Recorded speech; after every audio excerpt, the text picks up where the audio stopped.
Kerala ലോട്ടറിയുടെ colour photostat എടുത്ത് തട്ടിപ്പ്. Lottery കടക്കാരനായ Thrissur Kattoor Ponjanam സ്വദേശി യുവാവിന് നഷ്ടപ്പെട്ടത് 15,000 രൂപ.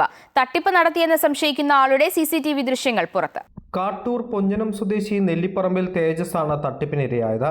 കഴിഞ്ഞ 27-ന് ബൈക്കിലെത്തിയ യുവാവാണ് തട്ടിപ്പ് നടത്തിയത്. കഴിഞ്ഞ 21-ന് നറുക്കെടുത്ത കേരള സർക്കാരിന്റെ സ്മൃതിയുടെ 3 ടിക്കറ്റ് നൽകുകയായിരുന്നു. QR കോഡ് ഉപയോഗിച്ചുള്ള പരിശോധനയിൽ ടിക്കറ്റുകൾക്ക് 4ാം സമ്മാനമായ 5,000 രൂപ ലഭിച്ചതായി കാണിക്കുകയും ചെയ്തു.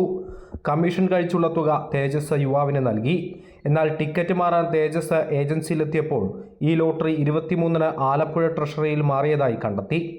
അടിച്ച ടിക്കറ്റ് 23-ാം തീയതി ഓൾറെഡി ട്രഷറിയിൽ മാറിയിട്ടുണ്ട്.